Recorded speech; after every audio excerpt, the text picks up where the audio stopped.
Boa noite, graça e paz. Vamos ao estudo de hoje. João 8:32, que diz o seguinte.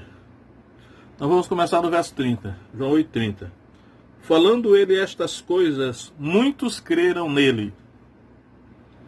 Dizia, pois, Jesus aos judeus que criam nele: se vós permanecerdes na minha palavra, verdadeiramente sereis meus discípulos. Então, falando ele estas coisas, muitos creram nele.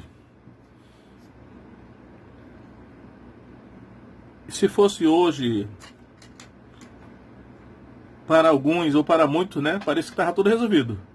Crê no Senhor Jesus Cristo, serás salvo, tu e a tua casa. E aqui, muitos judeus creram nele. Ouvindo as palavras, falando ele estas coisas, muitos creram nele. Muitos creram porque ouviram o que ele falou. Então parece que estava tudo resolvido, Olha, eles creram em Jesus, está tudo resolvido. Só que não estava. Isso aí é que deve chamar a nossa atenção hoje, porque não é só crer em Jesus. Aí ele acrescenta algo. Jesus dizia, pois, aos judeus que criam nele: se vós permanecerdes na minha palavra, verdadeiramente sereis meus discípulos. Então, verdadeiramente sereis meus discípulos, porque significa, então, que mesmo tendo crido nele, eles ainda não eram seus discípulos. E se ele estacionasse só nesse estágio inicial de crer em Jesus, eles não seriam discípulos. E aí Jesus mostrou que crer nele é só o começo. Isso deve também falar para nós hoje. Então vamos analisar algumas coisas aqui. Muitos creram nele. Dizia, pois, Jesus aos judeus que criam nele. Isso é João 8:30 e 31. Mas João 3,16 diz: porque Deus amou o mundo de tal maneira que deu o seu Filho unigênito, para que todo aquele que nele crê não pereça, mas tenha a vida eterna. Todo aquele que nele crê não pereça, mas tenha a vida eterna. E aqui Jesus acrescenta isso aí: se vós permanecerdes na minha palavra, verdadeiramente serei meu discípulo. Parece que aqui começa um processo que envolve aqui a palavra de Jesus, a minha palavra. A minha palavra, se vós permanecerdes na minha palavra aqui, naturalmente tem a ver com o que ele havia falado antes. Mas no sentido mais geral, eu creio que o significado tem a palavra de Deus, A palavra de Deus. A palavra de Deus aparece geralmente assim. A Bíblia toda é a palavra de Deus. Porém, num certo sentido, tem também a palavra de Cristo, Que às vezes ele diz a palavra de Deus, outra vez a palavra de Cristo. Aqui ele está falando, se vós permanecerdes na minha palavra. Ele não disse na palavra de Deus, ele disse na minha palavra. E aí eu quero entender aqui que a minha palavra, que ele está falando aqui, vamos colocar assim, o Novo Testamento. Porque se nós formos pensar, o livro de Atos, ele começa dizendo algo interessante, que ele vai dizer o seguinte. O livro de Atos começa: fiz o primeiro tratado, ó Teófilo, acerca de tudo o que Jesus começou, não só a fazer, mas a ensinar, até o dia em que foi recebido em cima, depois de ter dado mandamentos pelo Espírito Santo aos apóstolos que escolhera. Então Jesus deu mandamentos pelo Espírito Santo aos apóstolos que escolheram. E os apóstolos que ele escolhera eram os 12. E aí nós sabemos então que os mandamentos que Jesus deu aos seus apóstolos, 12 apóstolos, era para que eles escrevessem, E aí o resultado desses mandamentos que Jesus deu pelo Espírito Santo aos apóstolos que escolheram é o Novo Testamento. Assim, porque Mateus, por exemplo, o primeiro evangelho que no cano do Novo Testamento é o de Mateus. Então Mateus era um dos 12, um dos apóstolos de Jesus, e o que ele escreveu foram os mandamentos que Jesus deu pelo Espírito Santo aos apóstolos que escolheram. E assim, né, Mateus, Marcos, Lucas e João, apesar de Marcos não ser um dos 12, mas era um discípulo de Pedro, que era um dos 12, e apesar de Lucas não ser um dos 12, mas era discípulo de Paulo, que creio eu era um dos 12, o 12º, no lugar de Judas. E então, quando Jesus disse assim, se vós permanecerdes na minha palavra, verdadeiramente sereis meus discípulos, então, creio eu que envolve o Novo Testamento, o Novo Testamento. E aí, à luz dos outros textos, me parece que demanda, ou seja, inicia aí um processo do conhecimento das palavras de Jesus, né? de se saturar com as palavras de Jesus, né? E aí eu digo, os princípios do Antigo Testamento a respeito da palavra de Deus, né? Que era aquele que medita dia e noite na palavra do Senhor, né? Foi dito para Josué, não se aparte da tua boca o livro desta lei, antes medita nele dia e noite, porque então farás prosperar o teu caminho e serás bem sucedido. E aí o rei de Israel tinha também essa incumbência. Então esses princípios agora passam a ser do Novo Testamento. Se não vejamos alguns textos aqui, né? Colossenses 3,16 vai dizer que a palavra de Cristo habita em vós ricamente, né? Eu estou enfatizando aqui que não a palavra de Deus no caso, mas a palavra de Cristo aqui quando está dessa maneira registrada. Então Colossenses 3,16. A palavra de Cristo habite em vós abundantemente, em toda a sabedoria, ensinando-vos e admoestando-vos uns aos outros com salmos, hinos e cânticos espirituais, cantando ao Senhor com graça em vosso coração. Então a palavra de Cristo habita em vós abundantemente, né? E Jesus disse, né, se a minha palavra, se vós permanecerdes na minha palavra, verdadeiramente sereis meu discípulo. Então eu creio que demanda aí uma dedicação à palavra de Cristo, que eu entendo aqui o Novo Testamento, a fim de verdadeiramente ser discípulo dele, né? A segunda carta do apóstolo Pedro termina assim, os dois últimos versículos da segunda carta de Pedro. Vós, portanto, amados, sabendo isto dantes, guardai-vos de que pelo engano dos homens abomináveis sejais juntamente arrebatados e descaiais da vossa firmeza. Antes crescei na graça e no conhecimento de nosso Senhor e Salvador Jesus Cristo. Né? Crescei na graça e no conhecimento de nosso Senhor e Salvador Jesus Cristo. E esse conhecimento de nosso Senhor Jesus Cristo se dá pelo estudo da palavra do Novo Testamento, porque no Antigo Testamento Jesus não aparece, né? Até algumas pessoas acham que ele aparece, né? O anjo do Senhor, algumas outras coisas, mas a rigor mesmo, Jesus é escondido no Antigo Testamento, ele é manifestado no Novo, ele foi revelado no Novo. Então, o que nós podemos conhecer, né, da palavra de Jesus, né? Conhecer sobre ele mesmo, é o Novo Testamento que nos revela quem é realmente Jesus. Então, para aqueles judeus que creram nele, ele disse assim, se vós permanecerdes na minha palavra, verdadeiramente sereis meus discípulos. Então, um discípulo de Jesus estuda incansavelmente e incessantemente o Novo Testamento para buscar conhecê-lo. É isso que ele quis dizer, né? Não é só como hoje, por exemplo, pode ser que alguns hoje, desavisadamente, eu criei em Jesus e pronto, acabou, está tudo certo, né? Então, essa pessoa não é verdadeiramente um discípulo de Jesus, é um falso discípulo, um pseudo-discípulo, né? E se não é discípulo, ele não tem compromisso com ele. Então, o discípulo de Jesus, como qualquer mestre, relação de mestre e discípulo, é que o discípulo estuda profundamente as obras do seu mestre. No caso, Jesus, como autoridade, não escreveu, mas mandou os seus discípulos escrever o Novo Testamento. Então, já começamos aí dessa maneira, né?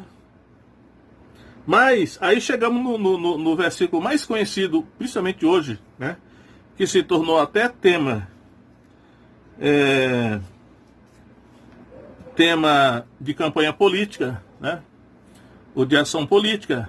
É assim: e conhecereis a verdade, e a verdade vos libertará. E é claro, naturalmente, muita gente cita esse versículo sem ter entendimento do que ele realmente diz, né? O que ele realmente quer dizer. Até mesmo no meio da igreja, eu percebo que não é fácil entender o que esse versículo está dizendo. Mas hoje eu já tenho um certo entendimento que eu quero compartilhar o que realmente esse versículo está dizendo. Então, e conhecereis a verdade, e a verdade vos libertará. Conhecereis a verdade, e a verdade vos libertará. Então, o que é a verdade? É claro que a palavra verdade, ela tem algumas acepções, né? Alguns significados distintos. Por exemplo, um dos significados de verdade é a palavra de Deus, né? E que é João 17, que está bem aqui, né? João 17, deixa eu ver aqui. João 17. Santifica-os na verdade, a tua palavra é a verdade. Então, o que é a verdade? Ele está dizendo aqui, a tua palavra é a verdade. Eu acredito que é no Salmo 119 que tem um verso que diz assim, né? O somatório da tua palavra é a verdade. Então, se nós dissermos que a palavra de Deus é a verdade, nós estaremos dizendo o correto, né? Porém, nesse caso aqui específico, desse texto aqui, eu acredito que a palavra verdade aqui é o próprio Jesus, né? Porque João 14,6 ele diz assim: eu sou o caminho, a verdade e a vida. Ninguém vem ao Pai a não ser por mim. Então, Jesus disse, eu sou a verdade, né? Porque até em teologia bíblica existe o conceito de que existe a palavra de Deus escrita, a palavra de Deus falada e a palavra de Deus encarnada, que Jesus é a palavra de Deus encarnada, por isso que ele é chamado do verbo de Deus, ou a palavra de Deus, o Logos, né? No princípio era o Logos, e o Logos estava com Deus, e o Logos era Deus. Às vezes é traduzido por palavra ou por verbo, né? Mas Jesus, ele é a verdade.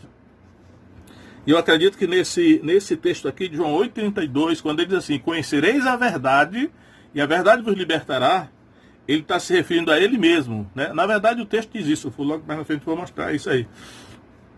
Então, conhecereis a verdade. E olha que ele está falando aqui para os judeus que creram nele, né? Ele está falando para os judeus, eles já tinham crido nele, quer dizer, eles creram em Jesus, mas eles não eram libertos, né? Eles já tinham crido em Jesus, mas não eram libertos.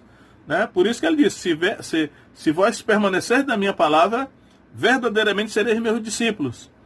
E os discípulos de Jesus são libertos. Porém, então só é liberto aquele que verdadeiramente permanece na palavra dele. Né? Aquele que verdadeiramente permanece na palavra dele. Né? Conhecereis a verdade. E para esses judeus que já tinham crido. Será que hoje nós temos muitos que creram em Jesus, que estão dentro das igrejas, mas que não foram libertos e que não são verdadeiramente discípulos de Jesus, porque não têm cumprido a condição de que se vós permanecerdes na minha palavra, verdadeiramente sereis meus discípulos, e conhecereis a verdade, e a verdade vos libertará. Né? Vos libertará. Então, os judeus que ouviram isso se ofenderam, né? Os judeus que ouviram Jesus falar isso, eles se ofenderam. Eles disseram, como assim? Nós somos descendência de Abraão, nós somos filhos de Abraão. Nós nunca fomos escravos de ninguém. Vamos ver aqui. Responderam-lhe, somos descendência de Abraão e nunca fomos escravos de ninguém. Como dizes tu, sereis livres? É interessante como é que eles reagiram, né? Olha, nós somos descendência de Abraão, nunca fomos escravos de ninguém. Quer dizer, eles se orgulhavam, né? Na verdade, provavelmente até mentira, porque eles tinham sido escravos sim, né? Foram cativeiro babilônico, né? Foram escravizados pela Pérsia, pela Babilônia, E toda aquela situação de humilhação que houve no passado. Eu acho que ele tinha se esquecido disso. Mas o que Jesus estava querendo dizer não era isso aí, né? Não era isso aí não. Então, aí eu quero aqui expandir mais um pouco essa questão do quando ele diz assim, e conhecereis a verdade, e a verdade vos libertará. A palavra conhecer, gnosco, né? Daí que vem gnosticismo. Conhecer na Bíblia, eu não vou nem apelar para o conhecimento do original, porque mesmo no texto em português, no vernáculo, né, nós podemos entender isso. Na Bíblia, a expressão conhecer, a palavra conhecer, o verbo conhecer na Bíblia tem dois significados. Que é um conhecer no sentido de apreensão intelectual, né? Conhecer no sentido mental, intelectual, conhecer, como já disse, né, por ouvir falar, né, um conhecimento especulativo, né? Então, por exemplo, Jó disse assim, eu te conhecia só de ouvir falar. Quando ele se encontrou com Deus, que Deus se apresentou a ele, na verdade, interessante, na forma de um redemoinho, né? Eu te conhecia só de ouvir falar, disse Jó. Mas agora que os meus olhos te verem, que veem, eu me abomino no pó e na cinza. Então ele mudou ali. Mas a palavra conhecer na Bíblia também tem um significado de intimidade. Até de manter relação sexual, né? Por exemplo, Gênesis 4:1 diz assim, e conheceu Adão a sua mulher, a Eva, sua mulher, né? E ela concebeu e deu à luz um filho, a quem ela chamou de Caim. Mas ele conheceu no sentido de ter relação sexual com ela. E aí, em seguida, nasce Abel, né? Mas quando Abel nasce, não diz que ela tornou a conhecer, porque por isso que acham alguns, eu também acho, que Caim e Abel eram gêmeos. E no verso 25 de Gênesis 4 diz assim, tornou Adão a conhecer a sua mulher, e ela concebeu e deu à luz a um outro filho, né, que ele foi chamado de Sete. Mas aí, no caso aí, o verbo conhecer está no sentido de manter relação sexual. E quando chega no Novo Testamento, em Mateus capítulo 1, verso 24, o anjo aparece para José em sonhos, né, porque Maria tinha aparecido grávida, José, que era o noivo dela, não tinha tido relação com ela, então ele pensava deixá-la secretamente, porque ele era justo, não queria imputar a ela nenhuma falha, né? Mas o anjo apareceu em sonhos a José e disse, José, não tema receber a Maria, tua mulher, porque o que nela foi gerado é do Espírito Santo. E aí diz lá que quando José acordou daquele sonho, ele realmente recebeu sua mulher, e diz lá, mas não a conheceu até que ela deu à luz seu filho primogênito, a quem chamou Jesus. Então, não a conheceu, porque é exatamente esse negócio o verbo conhecer na Bíblia, e tem na Bíblia, né? Os dois testamentos. Ele tem também o significado de conhecer na intimidade. No caso aqui, a intimidade é uma intimidade carnal, né? É chamado até no direito de conjunção carnal, né? Mas também tem a intimidade espiritual. Por isso que Paulo diz lá que aquele que se une a uma prostituta faz um só corpo com ela. E aquele que se une ao Senhor se torna um só espírito com ele, já que o Senhor é espírito. Então, e aí eu quero aplicar esse sentido dessa intimidade. Jesus disse, conhecereis a verdade vos libertará. Nesse segundo sentido, de ter intimidade, né? Existe até um salmo, que eu creio que é o Salmo 25. E assim, a intimidade do Senhor é para aqueles que o temem. A quem ele revelará a sua aliança, né? Eu acho que é Salmo 25, 14. Então, para entender esse negócio que ele disse, né? Conhecereis a verdade vos libertará, no sentido de conhecer na intimidade, e essa verdade aqui é Jesus, é o próprio Jesus, né? Eu sou o caminho, a verdade e a vida, né? Eu sou a verdade, Jesus disse eu sou a verdade. Por que o sentido é esse? Eu vou mostrar logo em seguida. Porque ele diz aqui, primeiro entender, sim. Os judeus não entenderam, como provavelmente hoje o homem natural não entende isso, né? Tipo assim, o judeu disse, ficou ofendido. Como assim a verdade vos libertará? Quem disse que nós precisamos de libertação? Nós não precisamos de libertação. Nós não somos escravos. É a mesma coisa hoje. Você vai evangelizar alguém, né? E aí Jesus diz, nós dizemos, Jesus vai te libertar. E te libertar de quê? Eu não estou cativo de nada. Eu sou uma pessoa livre, né? Eu sou livre, né? Eu faço o que eu quero. Eu sou livre, não sou escravo de ninguém. Né? Até mesmo se é assim, mas você tem pecado. A pessoa diz assim, não tenho pecado não. Eu não preciso me arrepender de nada não. Porque o ser humano naturalmente está espiritualmente cego, a Bíblia diz. Aí aqui Jesus explicou, né, de que é que eles precisavam ser libertos. Ele falou, respondeu-lhe Jesus, em verdade vos digo, que todo aquele que comete pecado é escravo do pecado. Todo aquele que comete pecado é escravo do pecado. Já imaginou isso?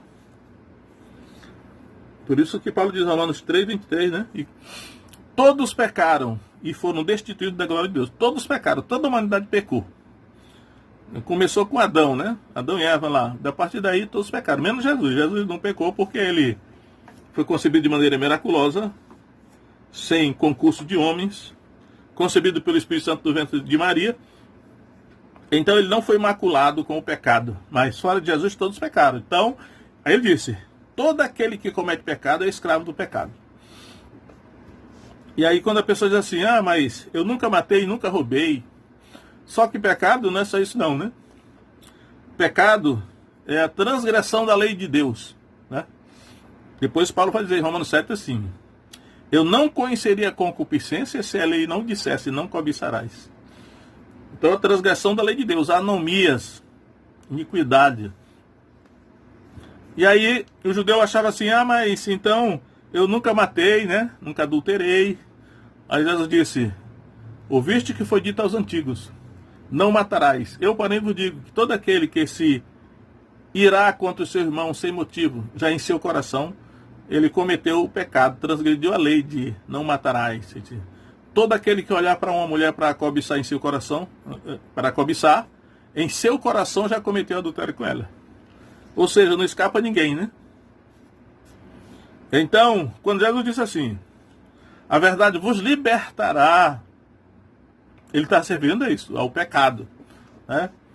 E aí está por todo lugar aí, nós vemos em nosso derredor, né? Por todo lugar, as pessoas que aparecem mais, naturalmente aparecem mais os seus pecados, né? Gente estragando a sua vida, a vida da sua família e tudo mais, porque está escrava do pecado. Nisso aqui até uma certa justificativa, né? Aquela questão assim, o ser humano peca porque é pecador ou é pecador porque peca? É claro que o ser humano peca porque é pecador.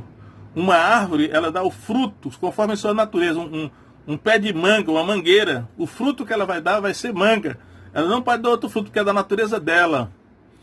Uma goiabeira vai dar goiaba porque é a natureza dela. Então, o fruto do ser humano é assim, as suas ações, né? O seu pecado é fruto da sua natureza que é pecaminosa, pecadora. Aí às vezes eu fico olhando o noticiário, aí diz assim, olha um monstro, o monstro fez isso, o cara não é monstro não. Ou então, é um doente, nem é monstro nem é doente, ele é só pecador. A pessoa é só pecadora. Isso é o fruto do pecado, porque a natureza dela é pecaminosa. Então, pelos frutos conhecereis, Jesus disse. E aí Jesus, é isso que ele está servindo aqui. Conhecereis a verdade e a verdade vos libertará. Mas não é só conhecer intelectualmente, né? Não é só conhecer na mente. É um conhecimento de intimidade. Por isso que eu vou mais na frente mostrar isso aqui. Aí ele diz aqui, né? Em verdade vos digo que todo aquele que comete pecado é escravo do pecado. Eu não sei porque esse verso 35 eu não entendi. Ele diz assim, ora, o escravo não fica para sempre em casa, o filho fica para sempre. Eu não tenho nada a dizer sobre isso, mas o verso 36 diz assim, se pois o filho vos libertar, verdadeiramente sereis livres. Pronto, está aqui, a própria interpretação do texto está nesse versículo aqui. Quando ele diz assim, conhecereis a verdade, e a verdade vos libertará, Ele está dizendo isso. Ele diz, olha, se pois o Filho vos libertar, verdadeiramente sereis livres. Por quê? A verdade é o Filho de Deus, no caso Jesus. Então ele disse, e eu acho interessante que ele não afirmou assim, categoricamente, o Filho vai te libertar. Não, ele falou assim, se pois o Filho vos libertar, verdadeiramente sereis livres. Se ele disse, se o Filho vos libertar, é porque se a pessoa cumprir as condições, o Filho vai te libertar. E ele já disse a condição antes. Se vós permanecerdes na minha palavra, verdadeiramente sereis meus discípulos. Por isso que lá na oração sacerdotal, na oração de João 17, eu disse assim, santifica-os na verdade. A tua palavra é a verdade. Ou seja, a palavra de Deus, né, é um instrumento de santificação, de libertação, que é a santificação é a libertação do domínio do pecado. O ser humano está dominado pelo pecado, ele está escravo do pecado e ele não consegue sair só. Por isso não adianta dizer assim, essa pessoa aí é sem vergonha, né? Ela não consegue deixar de fazer mal, ele não consegue deixar de fazer o mal porque ela está escravizada, né? Ele pode até lutar, né? E através do domínio próprio, do esforço próprio, resistir a alguns pecados, mas ninguém consegue fazer isso eternamente, né? Permanentemente. Então precisa de libertação. E aí, e ele está mostrando aqui um caminho, que o caminho aqui é a palavra de Deus. Lá, um dia desse eu preguei sobre 1 Timóteo capítulo 4, onde termina dizendo assim, pela palavra de Deus e pela oração são santificados os alimentos, lá naquele caso. Nesse caso aqui, o ser humano deve ser santificado os mesmos fatores da santificação. Fatores da santificação é a libertação. A santificação é a libertação do domínio do pecado na vida do ser humano. Então aqueles judeus tinham crido em Jesus, mas não tinham sido libertos, porque ainda não tinham passado por essa experiência do conhecimento da intimidade, que é a experiência da santificação, onde a pessoa tem o coração purificado, né? E eu quero até mostrar aqui em Romanos capítulo 15, que o apóstolo Paulo diz o seguinte. Romanos capítulo 15, ele diz assim, verso 16, vou lá só o 16. Que eu seja ministro de Jesus Cristo para os gentios, ministrando o evangelho de Deus, para que seja agradável a oferta dos gentios, santificada pelo Espírito Santo. Santificada pelo Espírito Santo é aquilo lá que ele falou. Se pois o Filho vos libertar, verdadeiramente sereis livres. No dia de Pentecostes, ele diz lá, derramou isto que vedes ouvis, quando o Espírito Santo desceu sobre eles. Então, a libertação é quando o Espírito Santo entra na pessoa, desce sobre a pessoa e purifica o seu coração, porque o coração, os pecados habitam todos no coração, né? Está minado. Se o coração não fosse purificado, ela não consegue parar de pecar, né? Então, em Atos 15, 9 diz assim, e não fez diferença alguma entre eles e nós, purificando os seus corações pela fé. Ou seja, quando o Espírito Santo caiu sobre Cornélio e os seus amigos que estavam reunidos na sua casa, purificou os seus corações pela fé. É isso que ser liberto, significa ser liberto, né? Se pois o Filho vos libertar, verdadeiramente sereis livres. E essa é a vida cristã, né? A libertação é a libertação do pecado, do domínio do pecado. Paulo vai falar isso longamente em Romanos capítulo 7, mas não vai mais dar tempo. Acho que não vai mais dar tempo, não. Eu vou terminar aqui, vou lendo alguns versículos ainda de Romanos. Romanos 7, vai dizer assim. Romanos 7, verso 11. Porque o pecado, tomando ocasião pelo mandamento, me enganou e por ele me matou. Olha, o pecado me enganou e por ele me matou. Aqui o pecado, na verdade, é um eufemismo para Satanás, né? Satanás é um espírito. Na verdade, quem me enganou e me matou está se referindo a Eva. Lá no paraíso, né? O Satanás, através da serpente, enganou e matou a Eva, juntamente com Adão, né? Porque Deus disse, no dia que dela comer, certamente morrerás. Aí Satanás enganou a Eva, Adão se solidarizou com a Eva, e eles morreram. Morreram no sentido espiritual, só depois de muito tempo no sentido material, né? E aqui é o mesmo princípio que ele está dizendo.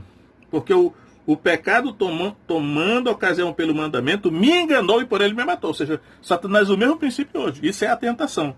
A tentação é que Satanás ainda tem domínio no nosso corpo, nos nossos membros. A lei do pecado e da morte que estão nos meus membros, ele diz aqui, são espíritos, né? Que ainda tem influência no nosso corpo, nos nossos membros, e para nos escravizar e suscitar desejos, concupiscência, para nos atrair para a tentação e pecar. Por isso que ele é chamado de o tentador, né? E aí é chamado aqui em Romanos a lei do pecado e da morte. Paulo termina essa